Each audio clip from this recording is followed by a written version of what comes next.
Okay, hi everybody, Michael Didier here. We are on Numbers, chapter 5, starting, of course, verse 1. We're going to talk about, probably the main thing that we're going to talk about today is the law of jealousy. It's called the Soda Laws, is another name for it. But we're going to start out by talking about the unclean people. Being removed, the Tamei people being removed from the camp. You know, Yehovah can't stay in a camp that is not a righteous camp. That's why when Israel goes out to war, this is a side hiatus right off the bat. When Israel goes off to war, there's no ladies with them. If they were in their menses in the camp, you would pollute the camp and we'd lose the war. Ladies don't go to war. Ladies don't fight. Ladies don't kill animals. We've got to understand the roles of a woman and a man in Yehovah's kingdom. I should say a man and his woman in Yehovah's kingdom. We don't get it.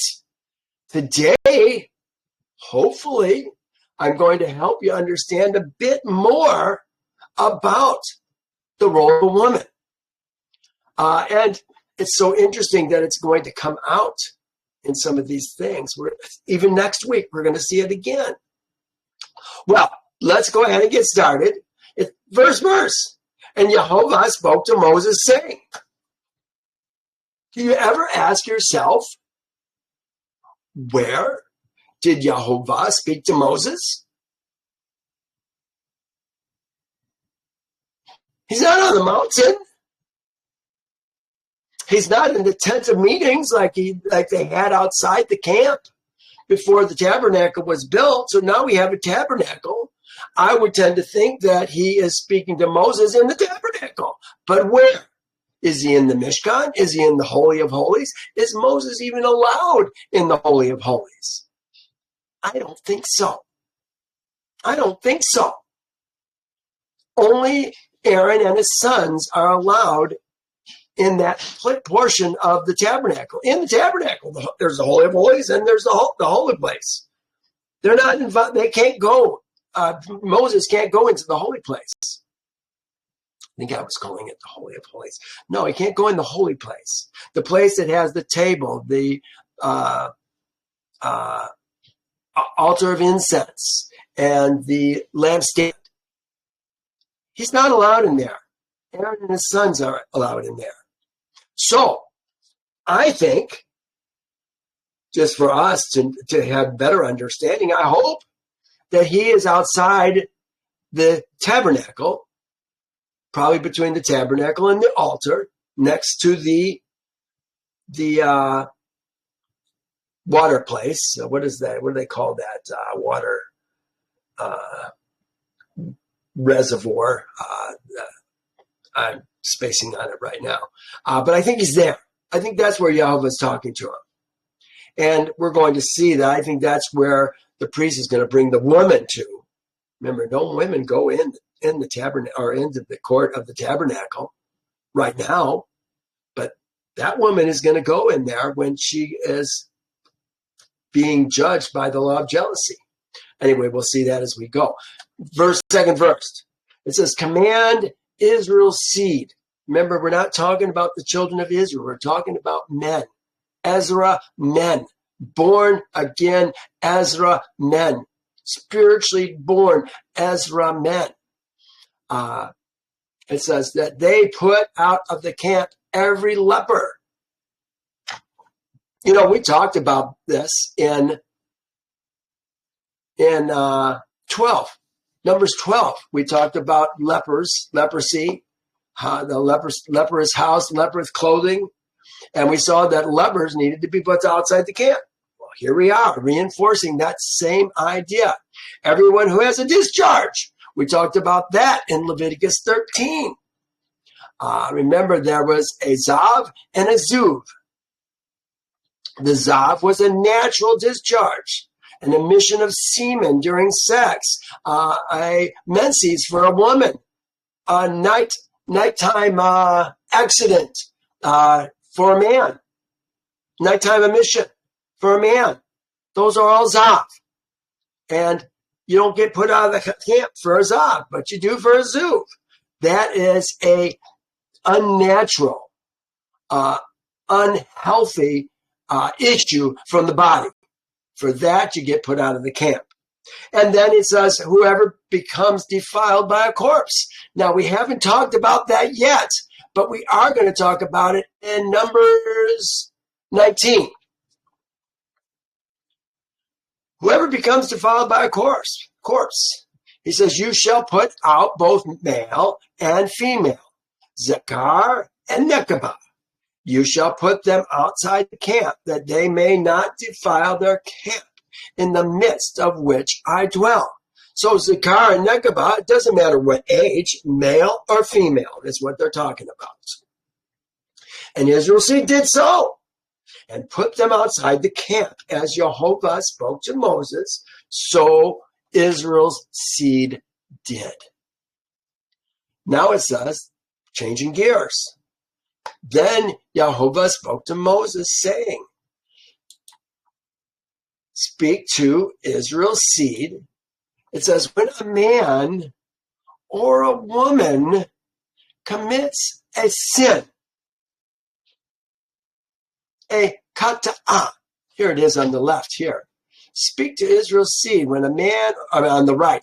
Here it is when a man or a woman, an isha, commits a sin, a kata'ah.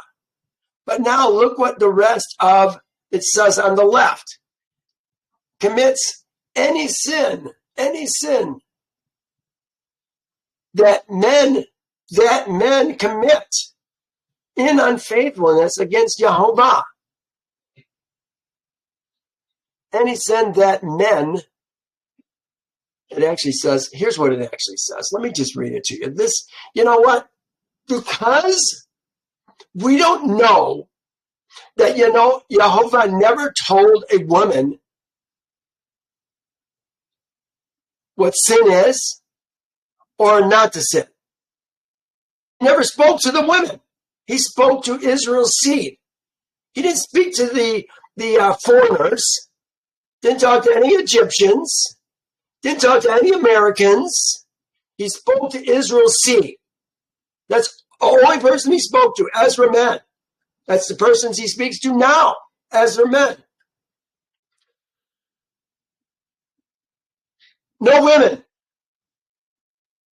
So here we have when a man or a woman commits a sin. Then they have this rigmarole here that men commit in unfaithfulness against, that men commit. No, here's what it says. It says the man is slyly treacherous against Yehovah. Malal, against Yehovah. It says the man is Adam. Remember, Yehovah created Adam and his woman in the garden. It says the man is slyly treacherous against Yehovah. And that same soul, what same soul? The man's same soul is Asham. Guilty. Now, malal. We're going to see it means deceitfully treacherous. Treacherous, dare I say, disobedient on purpose. That's kind of what we're talking about. We know what's right. This is an intentional sin. A nasham is for intentional sins.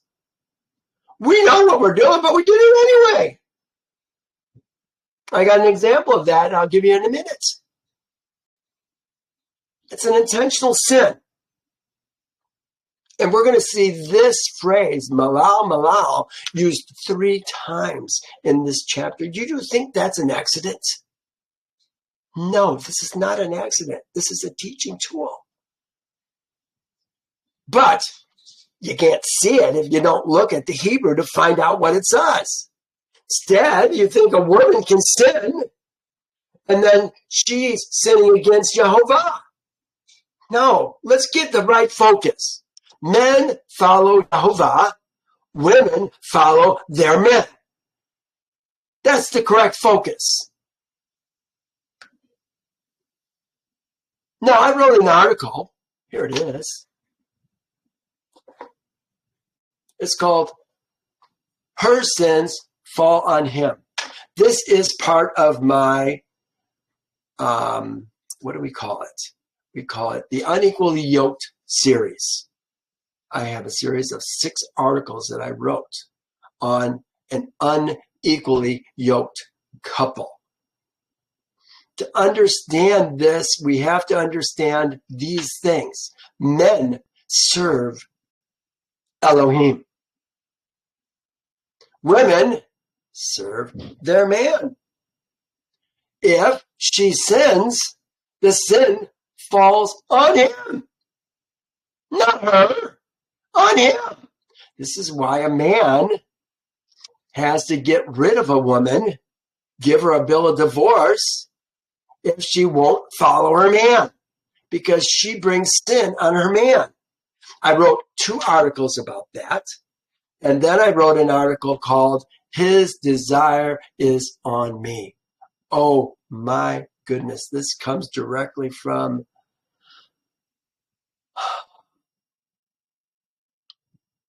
what is the book of the Bible?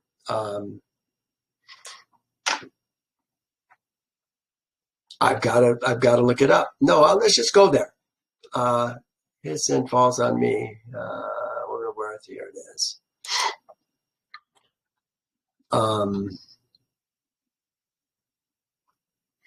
Isaiah, no. Proverbs, no.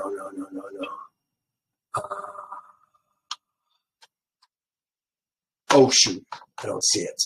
Song of Songs. That's what it is. Song of Songs. His desire is on me. May his desire be on me.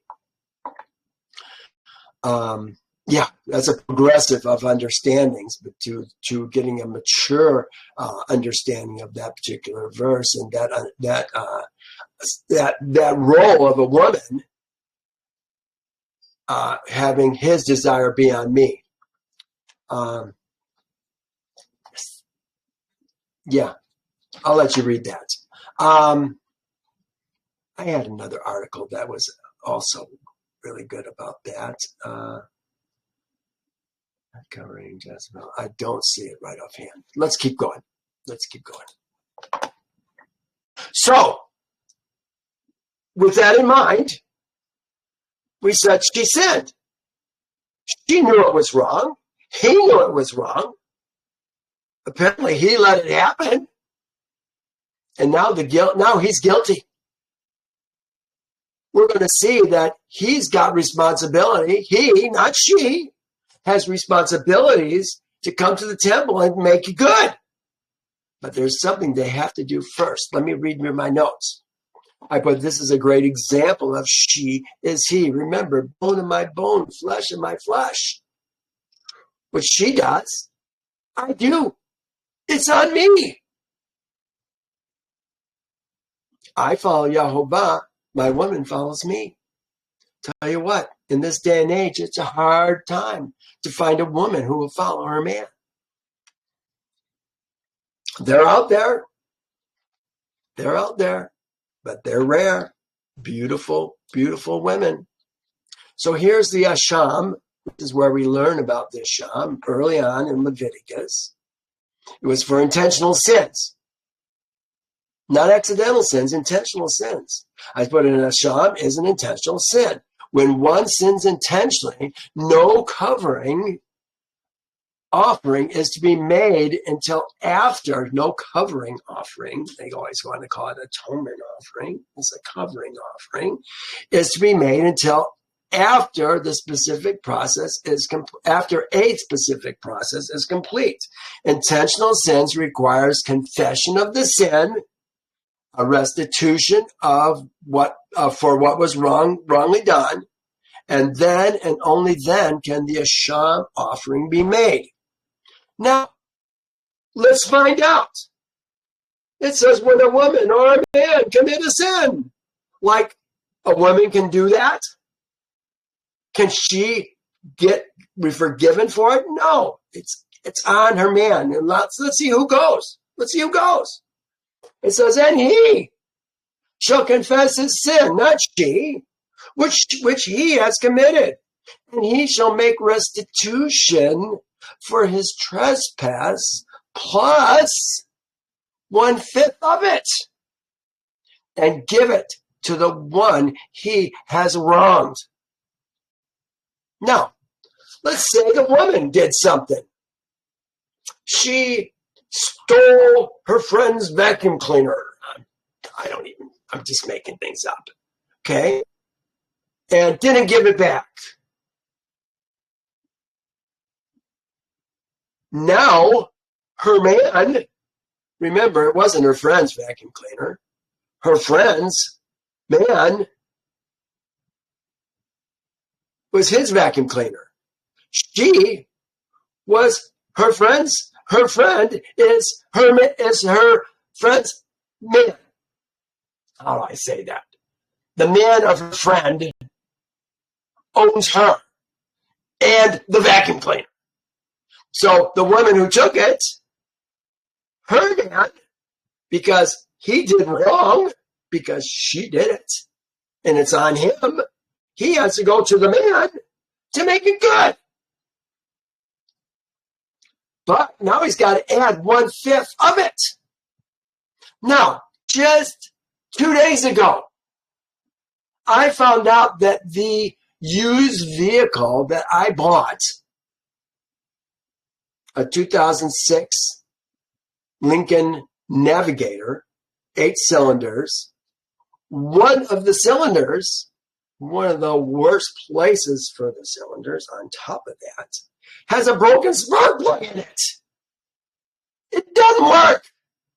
There is nothing firing that cylinder.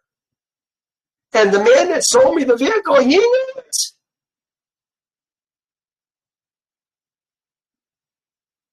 He blamed it on something else, which I got taken care of. And it's not the problem. He knew it.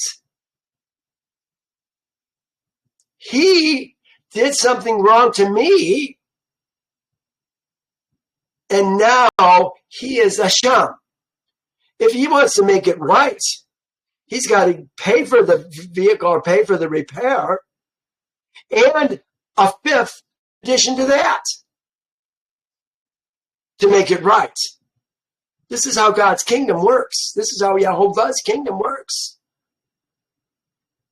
It's the kingdom rules.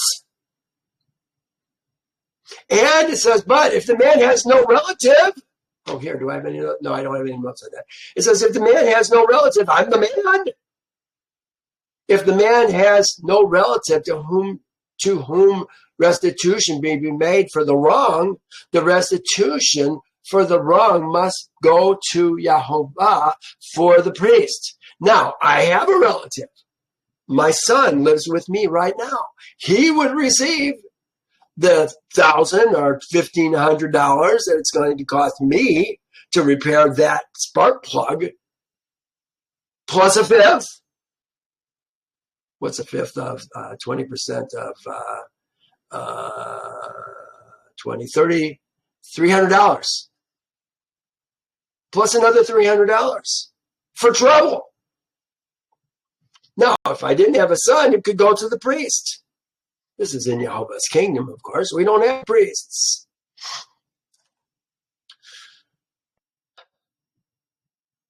Let me continue. But if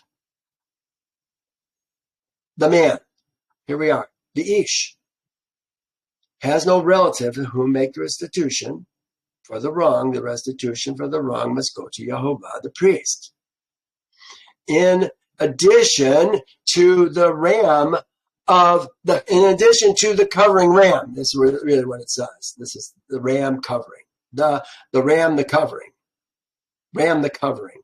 It's the covering ram with which a covering is made for him. Now, is a lady going to bring a covering ram to cover herself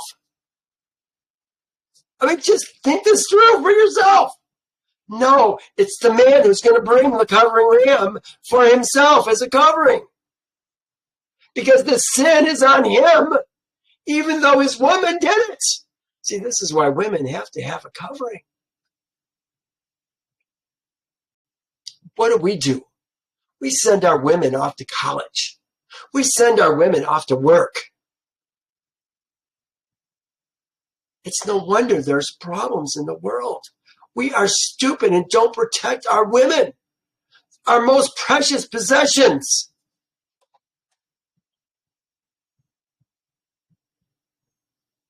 It says every offering of all holy things, Kodesh things, of Israel's seed, which they bring to the priest, shall be his. The covering ram, the meat from the covering ram. Remember, we're going to slaughter that ram. The blood's going to go on the altar. The fat is going to go on the altar, and the priest is going to get the ram. But anything that we bring to the priest, to Yehovah, and the priest that takes it from us, it's going to be his. Verse 10. It says, every man. You know what? It doesn't say all ish. You know what it says? Oh, no, I take it back. This is not the place. It does say, it says, and a man's holy thing. And a man's holy thing shall be his, the priest's. So you got to understand who these pronouns belong to. We got to look at it in the context. A man's holy things, those are the things, Kodesh things that he's bringing to Yehovah, are going to be his, the priest's. Whatever any man, whatever a man, that's what it says, a man, whatever ish, doesn't even say whatever, it just says a ish, a man gives the priest, whatever a man gives the priest shall be his, the priest's, the individual priest. Now, we're switching gears again. So that was regarding, well, first we talked about getting lepers, getting people with a discharge, getting people who are defiled by a corpse out of the camp. It's about protecting the men of the camp, primarily because those are the men that are going into the tabernacle to see Yehovah. Got to keep them clean. Then we have this situation where a woman has done something, or a man has done something to himself and has created a trespass. What did we call that? We called that a slightly treacherous act against Yehovah. Slightly treacherous. Ma'al. What is it? Ma'al. Against Yehovah. We're going to see now that a woman can do a ma'al against her man. Exactly the same thing, only it doesn't say all this BS. Any sin that men commit in unfaithfulness, commit, this is ma'al, that's what they're using for the first ma'al, and ma'al doesn't mean commit. No, not at all. It means covering up. Treacherously, slyly treacherous is a really good translation for this. And you know what? Nobody in any translation sees this. Why don't they see this? Because they don't understand it's not about a woman sinning against Yehovah. A woman can only sin against her man. She can't sin against Yehovah. See, we've got understandings, false understandings, that keep us from seeing the truth. Even the translators can't see the truth. And I'm going to prove this to you because we're going to see the exact same phrase down here. Verse 12. Watch what happens. Here we are. Here's verse 11. And Yehovah spoke to Moses, saying, again, talking to him from the same place, probably right in front of the tabernacle. Speak to Israel's seed and say to them, if any man's woman, any man, here it is. This is what I thought that we were talking about when we were talking about every man. It doesn't say any man. You know what it says? It says man. Man. Translating it as any man, I think that's okay. It's a way to do it. It says, speak to Israel's seed and say to them, if man, ish. If ish. Then it says, his woman deviates. The word is sata, deviate. They translated it as goes astray. She deviates. What are we talking about? And she is malal. Same exact verse. Malal, same words. Towards him. Who's him? Her man. She has deviated and was slyly treacherous towards her man. Just like we deviated and were slyly treacherous against Yehovah. Do you see how this fits together? And it's going to be used yet a third time before we finish this chapter. Now, here's what it said. Same thing, just from verse 6, just to review it. Malal against Yehovah. This is malal against her man. Towards him, her man. Any man's woman, his woman. If his woman deviates, goes astray, behaves slyly treacherous, is slyly treacherous. Now, he's going to explain it further. And a man lies with her carnally. This is how it's translated in the New King James Version. Here's what it actually says. So interesting. I'm going to open this up. It says,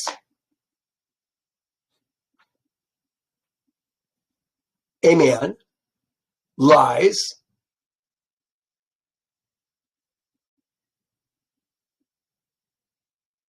by laying. A man she belongs to here, I guess I need to do this. Lies with her laying seed. Lies with her laying in her seed. Seed. Zara. Seed. Lies with any man lies with her laying in her seed.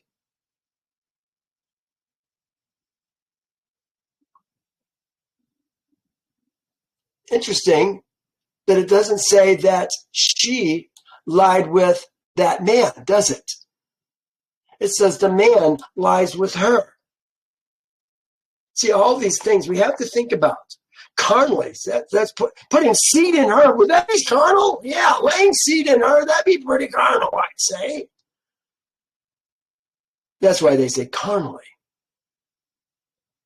But now it says, and behaves unfaithfully towards him. Towards who? Towards her man. Unfaithfully towards him. Look at what the word that they use for this. Where is it? It's 12. Here it is. Malal. No, here it is down here. Malal.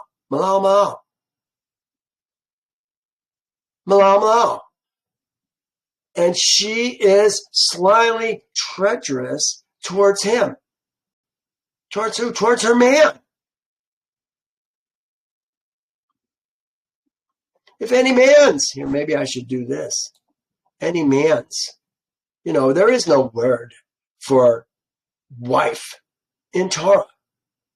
Doesn't exist. We've learned lies. A man's wife is a man's woman.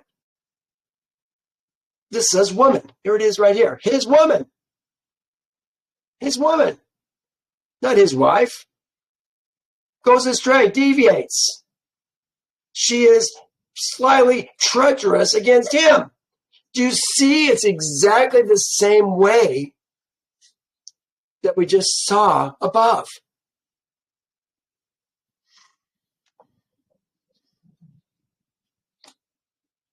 But again, we're going to see it one more time. And a man lies with her carnally, and it is hidden from the eyes of her man. Her man, here it is, her ish. That's what it says. Not husband. There is no word for husband either. A husband is her man. She's his. Lying with her seed. I said, isn't it interesting? The man lies with her, not she lies with the man. Takes two, doesn't it? But it seems more on him. But we're talking about the woman being unfaithful at this point. So we're talking about her. And it is concealed that she has defiled herself. Defiled, that is tamed. Tameh. Remember, tehor is clean and tameh is unclean. She has made herself unclean. You can't have a woman who sleeps with another man. You can't take her back to yourself. We're going to see that here. No, once she's been with another man, she can't be with you. I'm not even going to say that. Defiled herself, and there was no witness against her, nor was she caught. The man is thinking, her man is thinking, something's wrong. I got a feeling in my gut that she has been unfaithful. Look what it says. If a spirit of jealousy, could that be the feeling in his gut? If the spirit of jealousy comes upon him and he becomes jealous of his woman who has made herself tameh, defiled herself, or a spirit of jealousy comes upon him and he becomes jealous of his woman, although she has not defiled herself. But he's got a spirit of jealousy, whether she did it or whether she didn't. Inquiring minds want to know. He's got to satisfy himself. He's got to know if his woman has been unfaithful or not. The remedy. We're going to talk about it now. Verse 15 says, then the man shall bring his woman to the priest. He shall bring the offering required for her. I'm going to read it on the right. Then the man, Ha'ish, brings his woman unto the priest and shall bring her offering. I like this, the offering required for her. The offering, he shall bring the offering required for her. I didn't see that in there, but maybe it was there and I missed it. But I like that better because a woman can't bring an offering, can she? A woman doesn't bring anything to Yehovah. She does bring a dove and a dove or a partridge, a dove, or what was the other one? I forget. 2 different kinds of birds that she can bring when she's after she has a baby, when she's been had a zav resolved, and then cleanliness resolved, and she's been coming back into the camp. Here's what she brings. Then the man shall bring his wife to the priest. He shall bring an offering required for her. What's the offering? 1/10 of an ephah of barley meal. Barley meal. I saw barley and I thought, oh, that's kind of like an animal thing. You always think of barley as more being grain for animals. Remember, it's the first fruits, then we have wheat as the second fruits. He should pour no oil on it, nor put incense thereon. It is a minka. There's the word they're using right there for meal offering. It is a minka of jealousy. A minka, a memorial, bringing iniquity to remembrance. This is what we're going to use it for, to bring iniquity to remembrance before Yehovah. Let's see how it works. It says, and the priest shall bring her near and set her before Yehovah. Set her before Yehovah. But are they in the holy place? Could they be going to the holy place? Wouldn't that be something? I don't think it is. But even an Ezra man doesn't go into the Mishkan. Now both he and his woman are there, or are they just at its doors? I think they are at the doors of the Mishkan. I don't think they're in the Mishkan.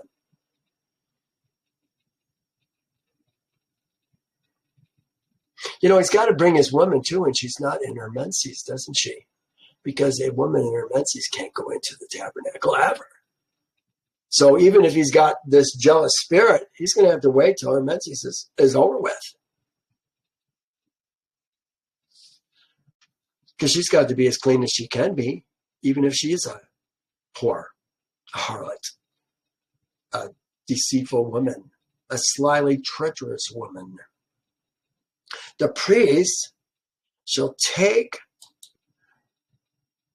some holy water in an earthen vessel. Holy water in an earthen vessel. This is the laver. That's the word I was trying to think of earlier.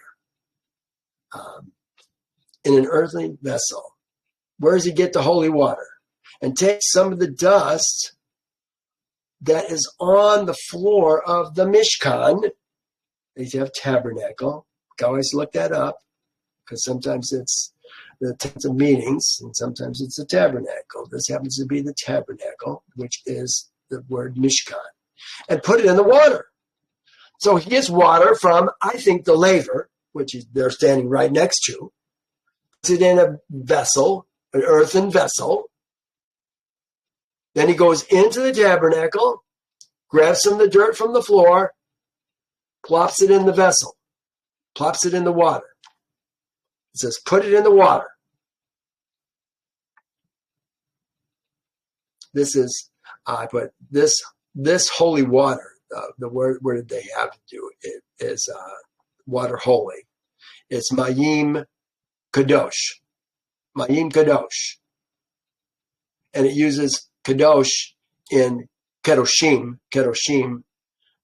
It uses it in the plural. Holy water. Mayim Kadoshim. Mayim Kadoshim. Kodoshim. Mayim Kodoshim. Yeah, interesting. Wonder if it has to be in the plural because the water is in the plural also. I don't know that use of Hebrew that much. In an earthen vessel. And take some of the dust from the floor of the Mishkan and put it in the water. But this holy water, this Mayim Kodashim must come from the laver. I think that's the only place that what other water would be holy? It would have to be that. But doesn't that make sense? You know, what do we do with the Catholic Church? We got this holy water in every Catholic church. What makes it holy water? We only have one place where we have holy water. That's inside Yehovah's court of the tabernacle. In the laver. That's used by the priests, not the public. Women aren't going to do it. Oh my goodness. We've learned so many lies. Then the priest shall stand the woman before Yehovah. Uncover the woman's head and put the offering for remembrance in her hands. He's going to put the ephah of barley. Is it in a sack? Probably in a sack, I suppose. I don't know. It's in a bowl, maybe. He's going to put it in her hands. It depends on how big an ephah of barley is. I don't know how big it is. But he's going to put it in her hand for the remembering, put the offering of remembering in her hands, which is the minka of jealousy. And the priest shall have in his hand the bitter water that brings the curse. So he's got the earthen vessel with the water in it that he put the dust in it. And the priest shall put her under an oath and say to the woman, if no man has lain with thee, and thou have not gone astray to uncleanliness, under your man, they put your man's authority. Under your man is actually what it says. Under your man, that's what it says.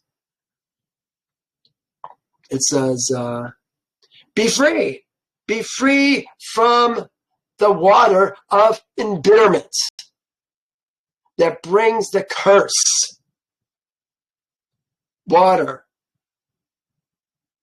bitter, the curse is this word here, curse, the arar, extricate, here's extricate.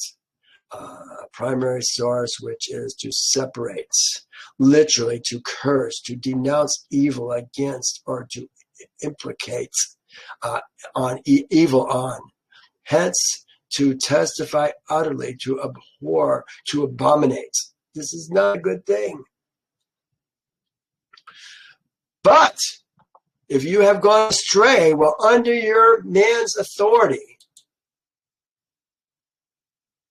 under your man, again, under your man, and if you have defiled yourself, and some man other than your man has laid with you, it literally says laid, as I recall, it said laid in you. Yeah. Has defiled thyself by some man in thee, laying with him, in thee. Oh my gosh. Talk about graphic. Laid with you. Yeah. Some man in thee, laying with him instead of thy man.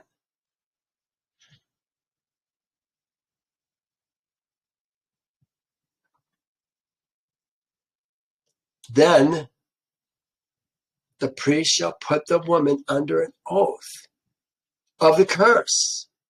And he shall say to the woman, Yehovah make you a curse, make thee a curse, and an oath among thy people. Curse and an oath against thy people, among thy people. When Yehovah makes thy thigh rot and thy belly swell. Notice she's still with her people. If she's guilty, she's going to remain with her people. But she's being severed from her people. Because this word here that they say among is actually this word here, sever. Tavak or tavek. I think she has become an anathema among her people. They're all going to look at her and say, don't talk to her, don't go by her, don't have anything to do with her. How is she going to live from now on?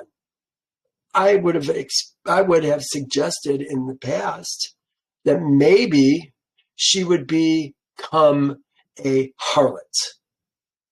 But something my dear friend on this class said last week made me realize, nope, that's not going to be the case. let's continue talking about this. I wanted you to see this anathema business. Remember, she's being severed from among her people, from thy people.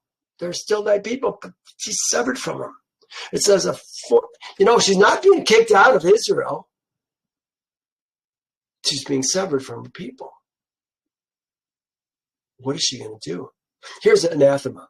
A formal ecclesiastical ban, a curse, excommunication. This is what happens to most of us when we say Jesus was not born of a virgin. Jesus did not die for your sins. You become an anathema, excommunicated among the heathen for giving them truth that they don't want to hear and can't understand. After all their loved ones have gone to heaven and are now in Jesus' bosom. A vehement denunciation, a curse. 3, one that is cursed or damned. This is from the American Heritage Dictionary of the English language for 5th edition. It seems that she is a living example of an unfaithful woman among everybody. Now, this business about the rotting thigh. Oh my goodness.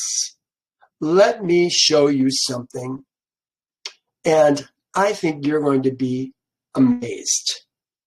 What does it mean to have a rotting thigh and a swelling belly? What is the word thigh that we're using? Here it is. It's this word right here, Yarach.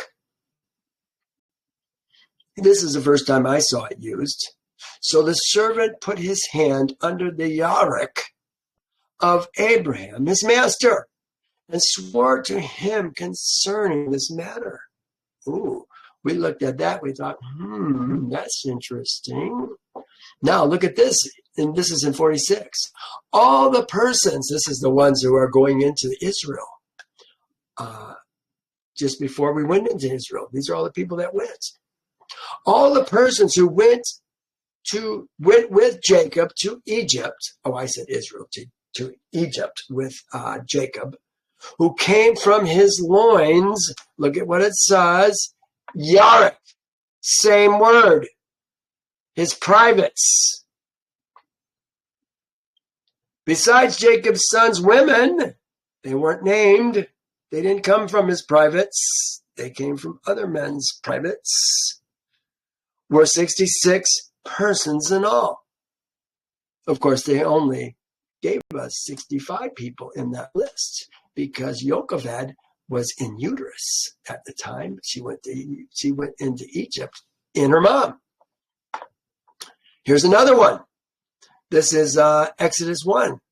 And all the souls that came out of the loins, the Yarach of Jacob, were 70 souls.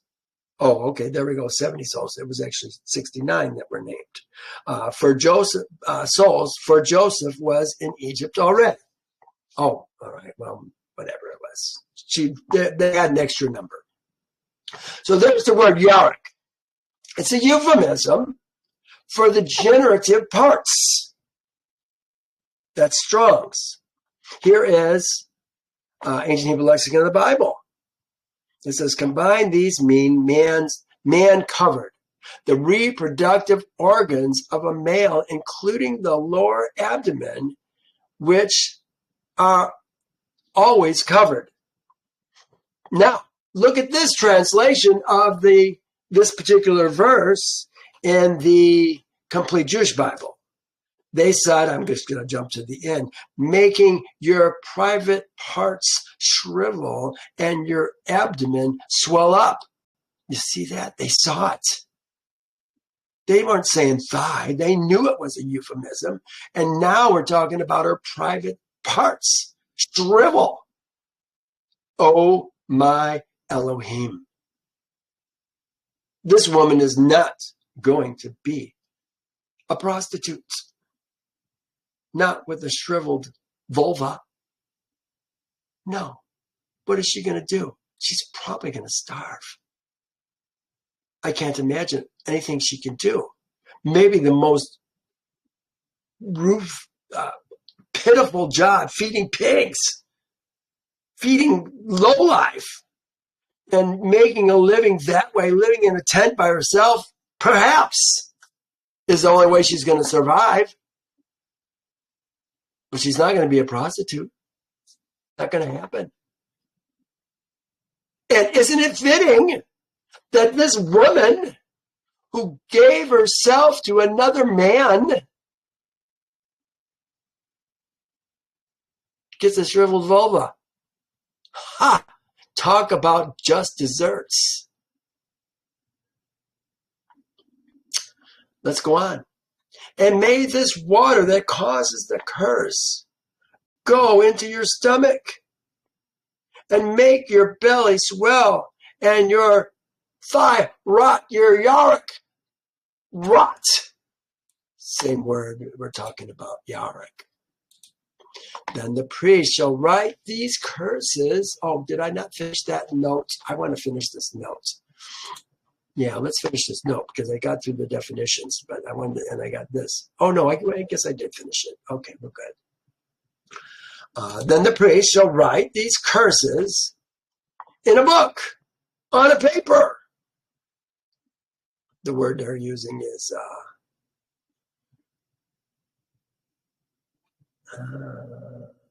writing. Oh no, that's for something else.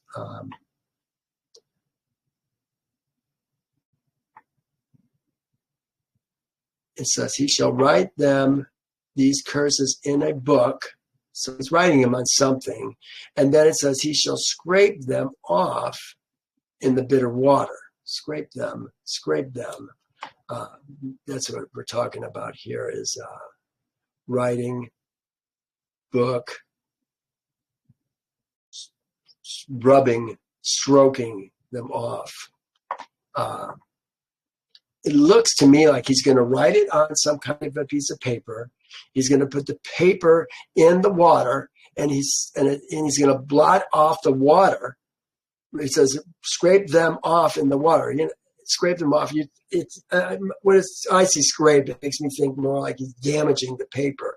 But I don't think that was going on. JPS says it like this, and he shall blot them out into the water. Bible in Basic English says, washing out the writing with the bitter water. Complete Jewish Bible says, rush off into the water of embitterment. I think that's what we're talking about. We're talking about rubbing it off, and so the writing's off the paper, but it's gone into the water.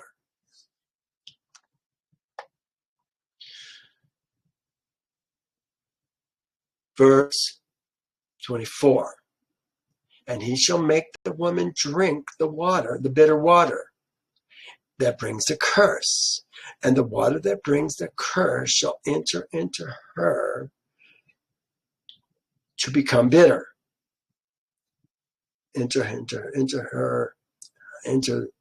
Shall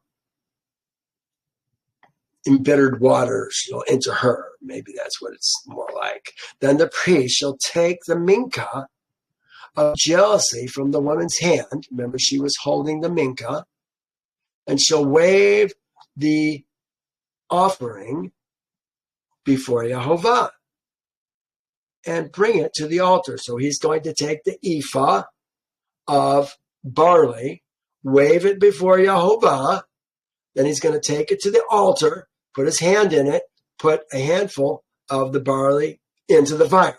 He's going to burn it. And the priest shall take a handful of the offering, the korban, this was the woman's korban, the korban for the woman, as a memorial portion, burn it on the altar, and afterwards make the woman drink the water. Do they have to make her drink the water? I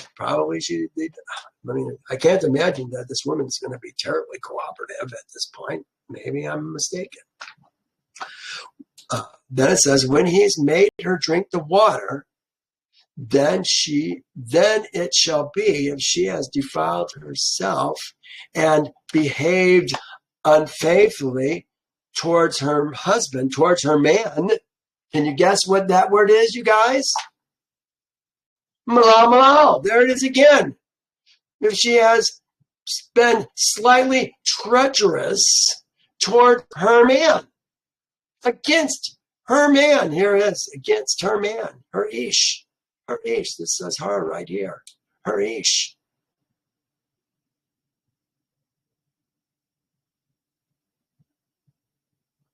This is in severing. Let's see what it says. Unfaithfully towards her man, that the water that brings the curse will enter her and become bitter, and her belly will swell, and her thigh will rot, and the woman will become a curse. There's the word severed. It had to do with cursing. We looked some of that up. Severing among her people. The woman will become a curse among her people. Almost done. Or when the spirit of jealousy comes upon a man and he becomes jealous of his wife, of his woman, then he shall stand the woman before Yehovah.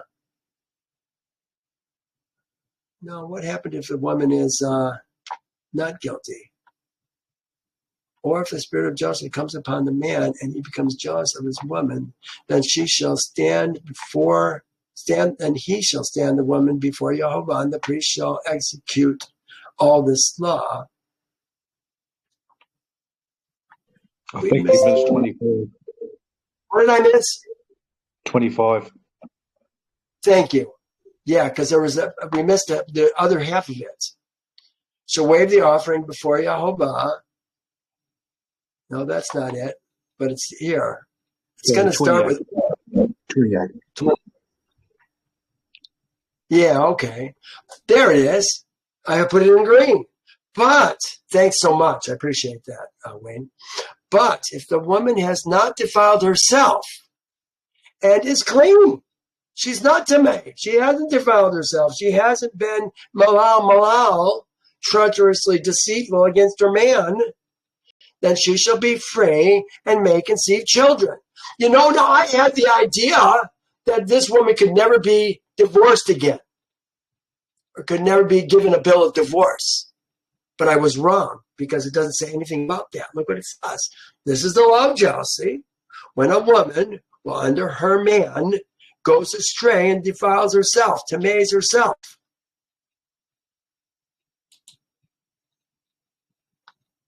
From under her man and is tamei. Or when the spirit of jealousy comes upon a man and he becomes jealous of his woman. So this is if she does something, or if he just feels something, he's got to get it cleared in his mind, or it's going to affect their relationship. Makes sense. Got to know your woman is a faithful woman. Well, Yehovah's going to show you.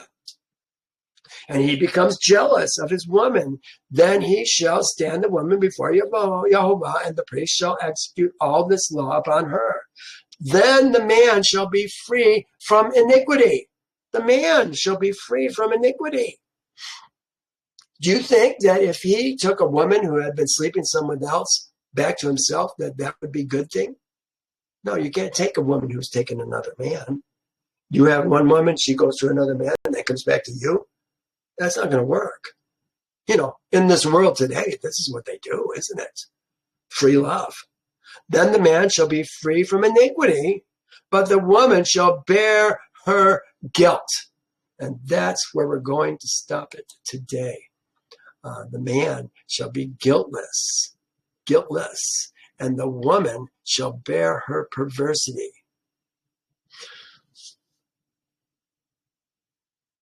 Seemed like there was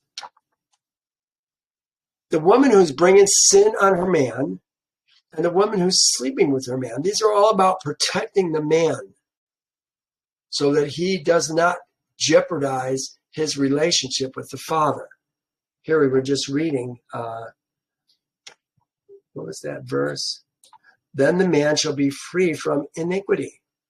The man is free from iniquity. See, we got to think about this. How is the man, where would the iniquity come from the man? From being jealous? Is that iniquity? No. Yehovah says he's the jealous Elohim.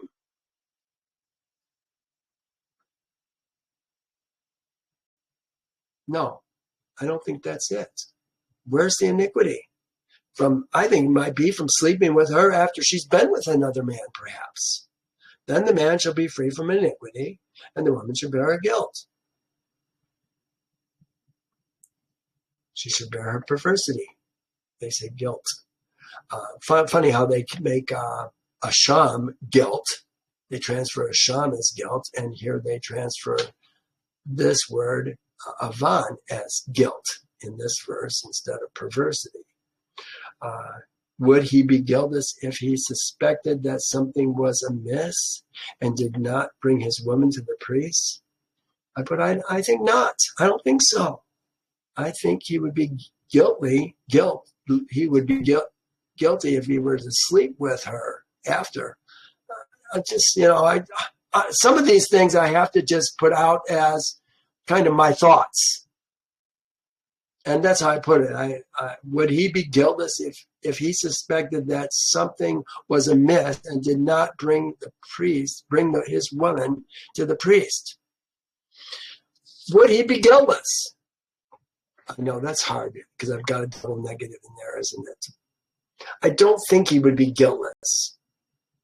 If he's not guiltless, then he is guilty, isn't it? I guess I really wrote that poorly. I think because he has the spirit of jealousy, in a sense, he has to do this. He just has to just for the sake of the relationship or the potential continuation of the relationship. He's got to know if she's been unfaithful. And if her thigh doesn't rot, her vulva doesn't shrink, shrivel, rot, then she's okay, especially if she has children. Then you know she's okay. All right. Well, we're going to stop here. Next week, what are we going to talk about next week? We're going to talk about the Nazirite vow and the Aaronic prayer. Look at this. When either a man or a woman consecrates an offering to take a vow of a Nazirite. Oh my goodness. Are we now having women Nazirites? See, you've got to question everything. Don't take a single verse and build a doctrine on it.